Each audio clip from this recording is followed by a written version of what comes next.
Mitos y Leyendas de América es el podcast donde las voces antiguas de nuestros pueblos originarios siguen latiendo en cada relato. Hoy viajaremos por caminos sagrados, desde Ecuador, donde una princesa se funde con el agua, hasta los cielos oscuros de un eclipse que anuncia el paso de un ejército de zampopos. Nos sumergiremos también en el misterio del origen del hombre según los chiriguanos.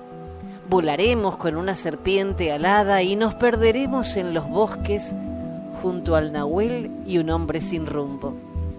Acompáñame, hermana, hermano, espíritu viajero, porque los mitos están vivos y quieren ser contados.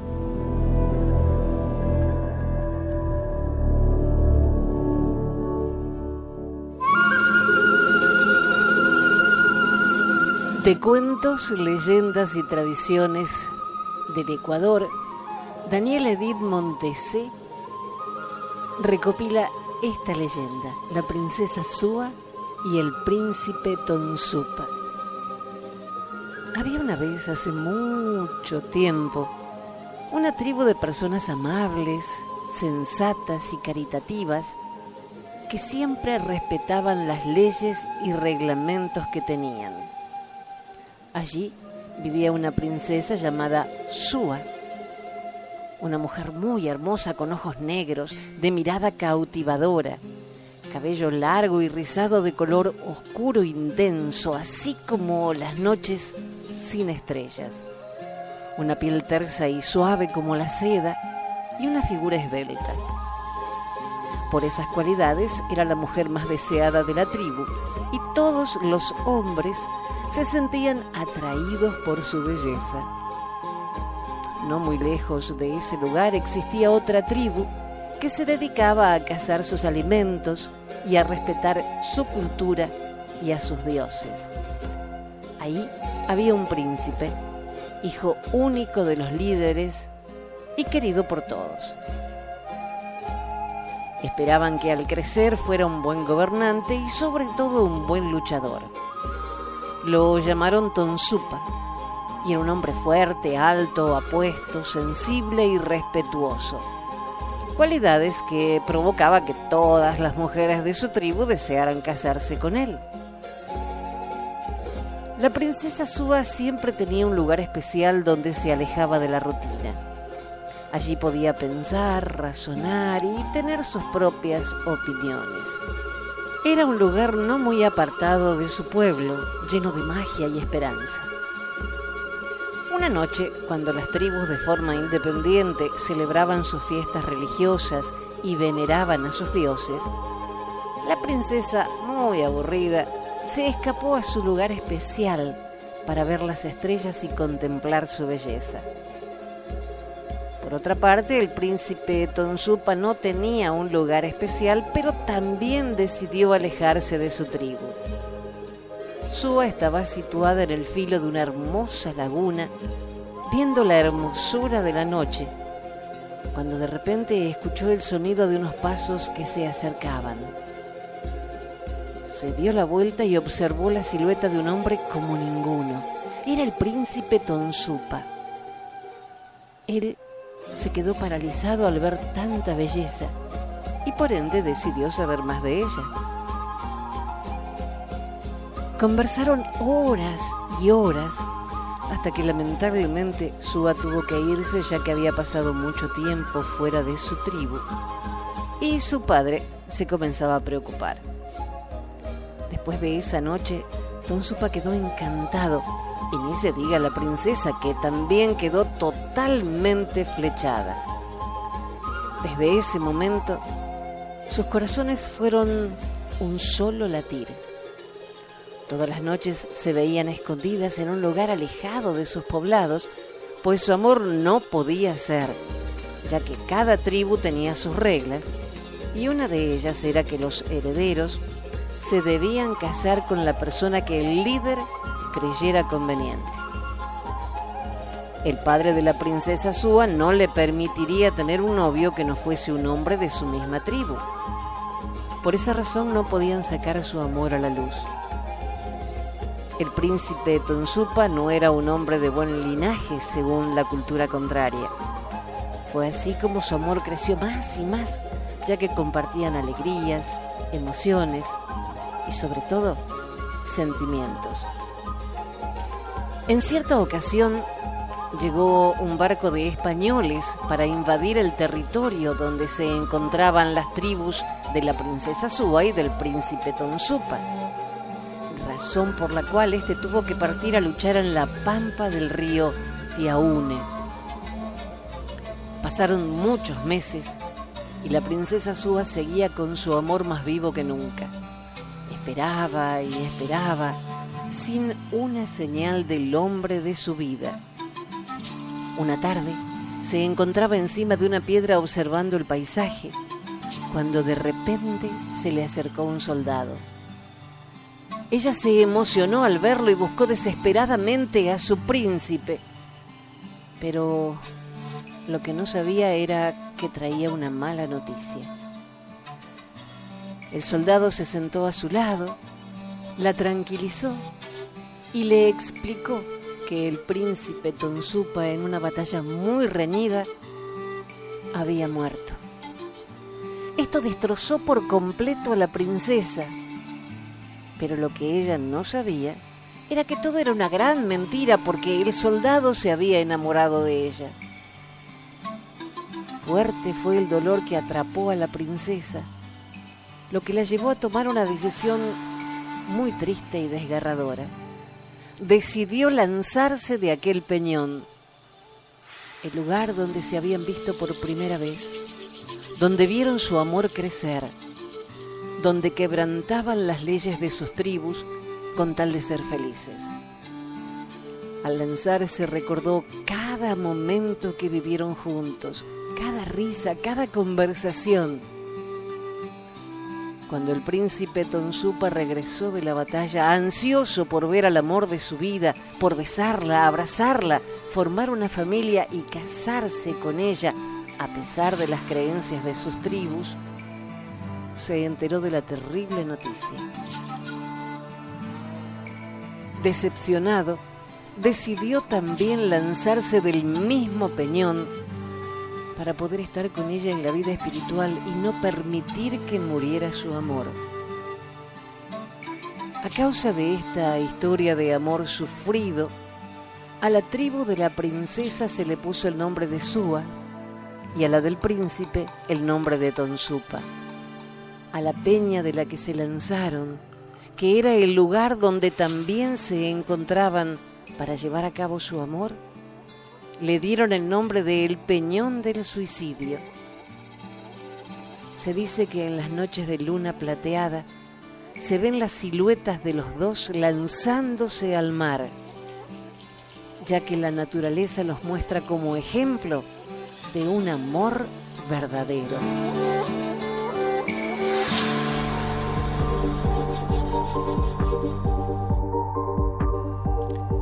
Esta es la leyenda chiriguana del origen del hombre.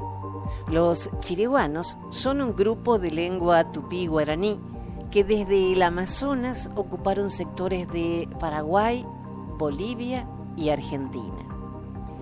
En la mitología chiriguana, dos dioses gobiernan el mundo: Tumpaeté, que expresa el bien, y su contrapuesto el mal, que recibe el nombre de Ahuaratumpá. Los dos transcurren en constante lucha y su animadversión durará hasta el fin de los siglos. Ocurrió en tiempo inmemorial. Ahuaratumpá, conocedor del celo que tenía Tumpaeté por el hombre al que había creado y del que era protector, descuidando a los vigilantes, provocó un incendio que destruyó los campos, quemó los pastizales y bosques de la raza chiriguana, exterminando a los animales que moraban ahí. Los chiriguanos recurrieron a su dios. Tumpaeté les aconsejó que trasladaran sus caseríos a las riberas del río y allí sembraran maíz. Mientras maduraran las mieses, se alimentarían de los pescados. Ahuaratumpá, viéndose burlado en su afán destructor, hizo caer desde los cielos aguas torrenciales e inundó la Chiriguanía. Nuevamente el dios Tumpaete habló a sus hijos. Está decidido que todos ustedes morirán ahogados, y para salvar la raza chiriguana, busquen un mate gigante y dentro de él dejen 2 niños, macho y hembra, hijos de una misma mujer, escogidos entre los más fuertes y perfectos. Ellos serán el tronco en que florecerá la nueva raza chiriguana. Los chiriguanos obedecieron a su dios. La lluvia no cesó durante muchas lunas y el mate con los 2 niños adentro siguió flotando sobre las aguas. Murieron todos. No sobrevivió ninguno. La tierra se anegó y se calmó la lluvia cuando Aguará Tumpá creyó que había desaparecido la raza chiriguana y él podía ya ser el dueño de la tierra. Se secaron los campos y los niños salieron de su escondite. La pareja vagó mucho tiempo en busca de alimentos. Caminaban de un lado a otro y les aguijoneaba el hambre. Tumpaete nuevamente les habló y dijo que fueran en busca de Cururú, el amigo benigno del hombre, que él les proporcionaría el fuego para cocinar los pescados que estaban al alcance de sus manos. Los niños encontraron a Cururú, un gigantesco sapo, esperándolos en una altura. Guardaba las brasas en su boca y las mantenía vivas con su respiración. Las entregó a los niños y ellos pudieron hacer los pescados que entonces eran abundantes por las torrenciales y largas lluvias pasadas. Cururú les contó que cuando empezaron las lluvias por mandato de Tumpaete, él se introdujo dentro de la tierra llevando ese fuego. Gracias al fuego los niños tuvieron alimento y sobrevivieron. Los 2 hermanos fueron creciendo en años hasta que tuvieron la edad competente para proliferarse. De esa pareja nuevamente se multiplicaron los chiriguanos y formaron un pueblo robusto, bello y perfecto.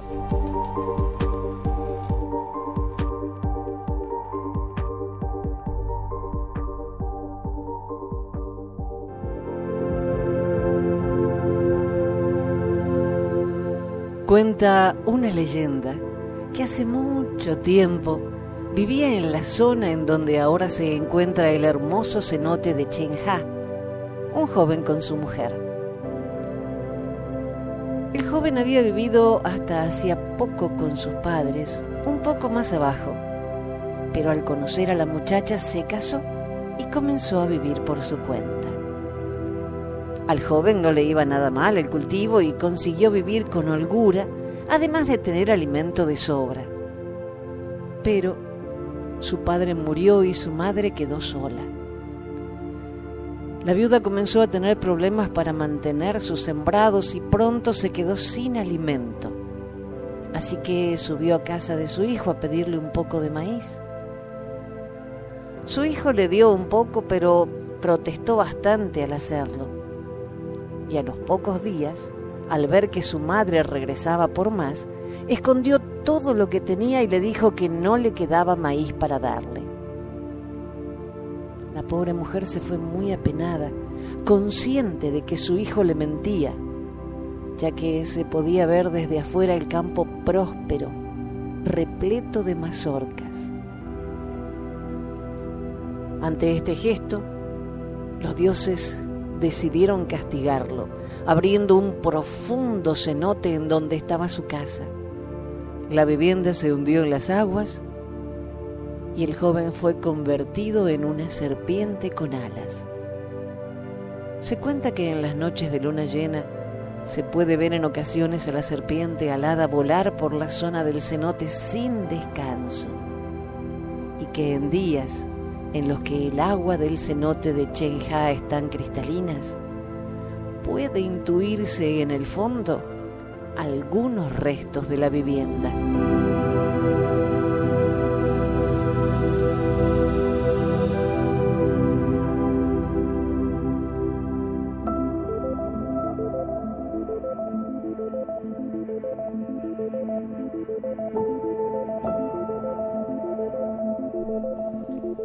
Los pimas y pápagos son considerados como descendientes de las culturas Hohokam y Trincheras respectivamente.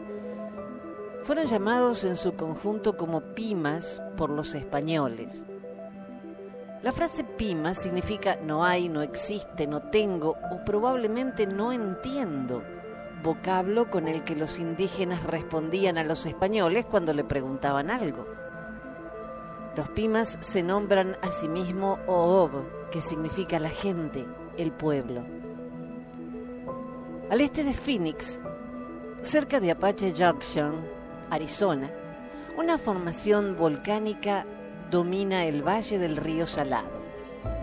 Los pimas, por su forma, la llamaron Ka-Katak Tami, la montaña chata. La creían habitada por un espíritu maligno, Hawk, y se negaban a cruzarla. Para los apaches, en sus desfiladeros y cuevas, se encontraba el acceso al inframundo. En 1896, Charles M. Skinner recopiló esta leyenda. Fue autor de la colección completa de 9 volúmenes de mitos y leyendas de nuestra tierra en 1896. La montaña de la superstición. Los indios Pima de Arizona dicen que el padre de todos los hombres y animales fue la mariposa Cherwit Make, creador de la tierra, quien revoloteó de las nubes hasta los acantilados azules en las confluencias de los ríos Verde y Salado, y con su propio sudor creó a los hombres. A medida que la gente se multiplicaba, se volvía egoísta y pendenciera, por lo que Cherwit Make, disgustado con su obra, decidió ahogarlos a todos. Pero primero le dijo, con la voz del viento del norte, que fueran honestos y vivieran en paz. El profeta Suha, quien interpretó esta voz, fue llamado necio por escuchar al viento. Pero a la noche siguiente llegó el viento del este y repitió la orden, con la amenaza adicional de que el gobernante del cielo los destruiría a todos si no se reformaban. El viento del sur ordenó entonces a Suha que hiciera una bola con resina y se metiera dentro con su mujer. La pareja juntó provisiones y se metieron dentro de la bola. Se desató entonces un diluvio inmenso y el arca de resina se meció en el agua muchas lunas. Finalmente dejó de llover y Suha y su mujer se encontraron en lo alto de la montaña chata. Sus hijos repoblaron el mundo y el sabio chamán les enseñó a construir con adobe, a irrigar la tierra y sobre todo a vivir en paz. Pero el mal no había desaparecido del todo. Había un tal Hawk, un demonio de las montañas, que robaba a sus hijas y asesinaba a sus hijos. Un día, mientras las mujeres hilaban lino y fibra de cactus y los hombres recogían maíz, Hawk descendió al asentamiento y robó a otra de las hijas de Soja. El patriarca, cuya paciencia había llegado al límite, juró entonces matar al demonio. Observó por dónde entraba al valle, lo siguió en silencio hasta las montañas de la superstición. Narcotizó el vino de cactus que su hija le serviría. Luego, tras beberlo, Suha salió de su escondite y le arrancó los sesos a golpes al aturdido demonio. Algunos de los sesos del demonio se dispersaron y se convirtieron en la semilla de otros males. Pero había menos maldad en el mundo después de que Hawk fuera eliminado que antes. Suja enseñó a su pueblo a evitar las guerras, pero en su lecho de muerte les predijo que se volverían arrogantes con la riqueza, codiciarían las tierras ajenas y librarían guerras para obtener ganancias. Cuando llegara ese momento, habría otro diluvio y nadie se salvaría. Los malos desaparecerían y los buenos abandonarían la tierra para vivir al sol. Tan firmemente confían los Pimas en esta profecía que no cruzarán las montañas de la superstición, pues allí se asienta Charwitmake, esperando la culminación de su maldad para desatar sobre la tierra un poderoso mar que yace represado tras la cordillera.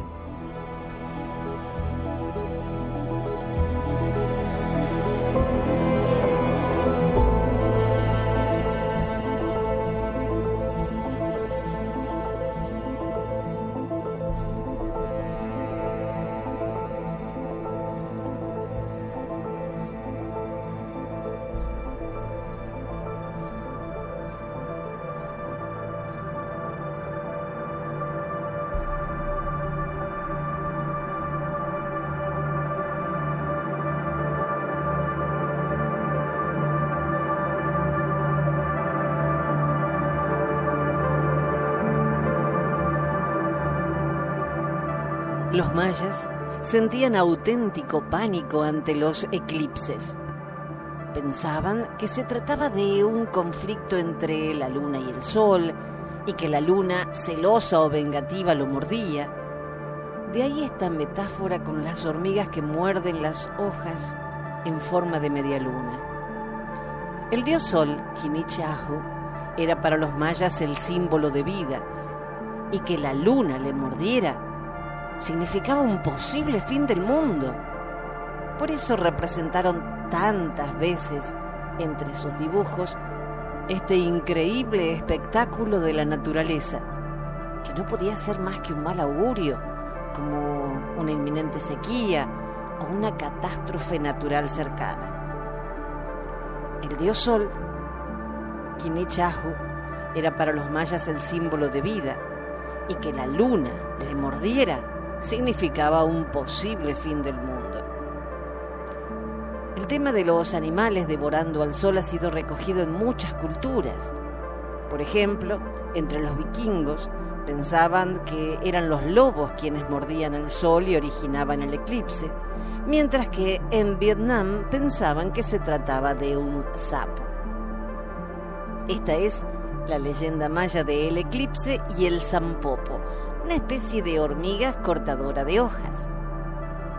Hace mucho, pero mucho tiempo, en época del pueblo maya, las hormigas trabajaban cada día sin descanso de forma rutinaria pero precisa. Cortaban trocitos de hoja, se llevaban granos de maíz caídos en el suelo, todas en fila, ordenadas y dirigidas en forma milimétrica. Pero una de esas hormigas rojizas, llamadas sompopos allí, era diferente. Tenía curiosidad por comprender el mundo que le rodeaba más allá de su eterna fila del hormiguero. Le gustaba saltarse de vez en cuando las normas para subir hasta lo más alto del árbol y contemplar el sol. Desde allí todo se veía enorme. Un día la hormiga miró al sol y se preguntó, ¿cómo podría yo llegar hasta allí? Le pareció que el sol podía ser un lugar hermoso, brillaba tanto. Entonces vio a una guacamaya entre las ramas y le preguntó, «Perdona, guacamaya, ¿tú sabes cómo llegar al sol?» Y el ave, toda fanfarrón, respondió, «Por supuesto, yo puedo volar y he visitado el sol muchas veces». La hormiga se quedó pensando que entonces ella también podría llegar hasta allí. Parecía una aventura emocionante. Pero la guacamaya le dijo entre risas, «¿Cómo vas a ir tú hasta el sol si eres una hormiga? Las hormigas recogen granos de maíz y trigo, trepan a los árboles, cortan hojas en forma de media luna. Esa es tu misión en la vida». La hormiga se entristeció. Pensó que tal vez la guacamaya tenía razón. Pero al llegar al hormiguero quiso preguntar de nuevo a otra hormiga compañera de fila. ¿Sabes?, le dijo, estoy cansada de hacer siempre lo mismo. Quiero llegar hasta el sol. ¿Al sol?, repitió extrañada su amiga. Estás loca. ¿Cómo vas a hacer eso? Nosotras solo podemos escalar árboles. Bien, pensó la hormiga, si nadie va a acompañarme, lo haré yo sola. Al día siguiente se fue en busca del árbol más alto de toda la selva. Era tan gigantesco que tardó más de un día en llegar a su copa. Pero alcanzó la última de sus ramas y, a pesar del cansancio, al fin contempló como quería al sol, tan cerca de él que pensó que de un salto podría alcanzarlo. Así que saltó y llegó hasta allí, y al posarse sobre él, hizo como hacía con las hojas, le mordió. Todos los animales de la selva sintieron entonces que algo extraño había pasado. De pronto la luz era diferente, más tenue, y sobre el suelo se proyectaba la misma sombra que deja la luna decreciente. Se asustaron un poco, pero al rato el sol volvió a recuperar su forma y la pequeña y osada hormiga, premiada por su valentía, a partir de entonces fue convertida por los dioses en un lucero que acompaña al sol todas las mañanas. Eso sí, de vez en cuando a la pequeña hormiga le vuelve a entrar el impulso de morder al sol, y ese día la tierra entera pierde algunos minutos de día.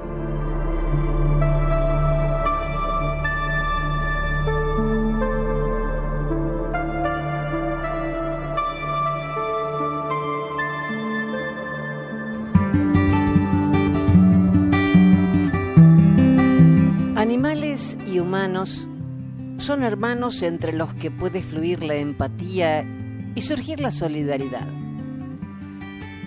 He conocido un hombre que ha venido desde el sur y que me ha contado que el abuelo de su abuelo fue amigo de un tigre. ¿Amigo de un tigre?, dijo el niño. ¿Cómo hizo, abuela? El amigo de su abuelo era un guerrero mapuche. Una vez, al final de una batalla contra los soldados blancos, quedó del lado del enemigo. Varios días estuvo escondido entre los pastos sin hacer un solo ruido. Una tarde miró para todas partes y no vio ni soldados mapuches ni guerreros blancos. Se había salvado, pero estaba muy lejos de su gente. Caminó todo el día por el desierto y a la noche seguía en tierra extraña. De pronto vio dos luces pequeñas. Pensó, debe ser gente que ha prendido fuego, y se alegró. Pero enseguida se dio cuenta de que eran los ojos amarillos de un tigre, y los ojos se acercaban. Entonces sintió miedo y tanta soledad que se largó a llorar. Pero el tigre se detuvo y el hombre recordó las historias que le había contado su abuela de cuando la gente y los animales eran amigos. Peñín Nahuel, le dijo, hermano tigre en mapuche, no me hagas daño. El tigre lo miró fijo y después hizo un gesto que significaba, seguime. Y el hombre lo siguió. Caminaron toda la noche y cuando clareó siguieron caminando. Por la noche, el tigre le buscó refugio en el hueco de un pehuen mientras él montaba guardia entre las ramas. El tigre cazó para el hombre y comieron compartiendo la comida. Corrieron carreras y se revolcaron en la arena de la orilla de los ríos. El tigre hasta se dejó acariciar. Una tarde se acercaron a la cordillera. El hombre sintió que el viento traía el humo de las fogatas de su gente. Esa noche durmieron como lo habían hecho durante todo el camino. Pero a la mañana el tigre ya no estaba. Y aunque el hombre lo buscó, no pudo encontrarlo. «Gracias, Peñín Nahuel», le gritó al viento, que llevó sus palabras hasta los oídos del tigre. Después el hombre caminó y fue a encontrarse con su familia, como vamos a hacer nosotros cuando para la lluvia, ¿no, abuelita?